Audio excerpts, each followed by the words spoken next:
আমি মনে করাই দিলাম এই নারী ছবি অস্থির দৃশ্য, এই জিনা ব্যভিচারের দৃশ্য, দিনের পর দিন ছেলেরা তোমাদের বীর্যপাত হয় নারী দেখলে, ছবি দেখলে, না অস্থির দৃশ্য দেখলে,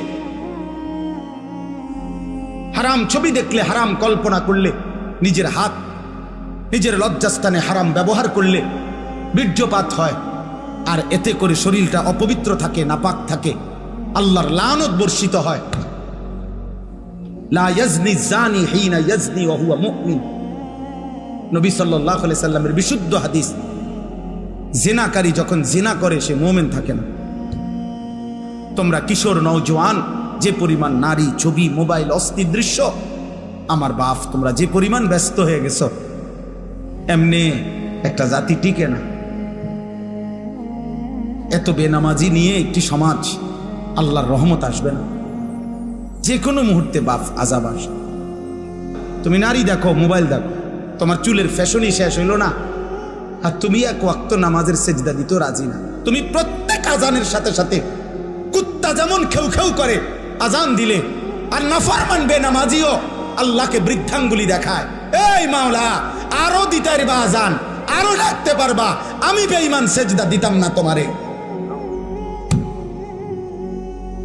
আল্লাহ কি বলছে? কেন বললো নয়তো? ফামাসালুহু কামাসালিল কালবি, যে তার উদাহরণ কুত্তার মতো কেন বললো? আজান দিলে কুকুরে না খেউ খেউ করে ভাগ্যা যায়, মোমেন কেমনে ভাগে? মুসলমানের বাচ্চা আজান শোনার পরে, মুসলমানের ব্যবসায়ী আজান শুনবার পরে, মুসলমানের পুরুষ আজান শুনবার পরে মসজিদে না গিয়ে অন্যদিকে যখন চলে যায়, তো রাস্তার ওই কুকুরের সাথে এই নাফরমানের তফাৎ কি? বলো না ছেলেরা, বলো। মনে রাখো বাপ, তোমাদের আযাব তোমরা টাইনে আনতেছো। কবরের আযাব পরে হবে, আখিরাতের আযাব তো আছেই, দুনিয়ার আযাবও টেনে আনছো। আমি অনুরোধ করলাম, আমি মনে করাই দিলাম এই নারী ছবি অস্থির দৃশ্য, এই জিনা ব্যভিচারের দৃশ্য, দিনের পর দিন ছেলেরা তোমাদের বীর্যপাত হয় নারী দেখলে, ছবি দেখলে, না অস্থির দৃশ্য দেখলে,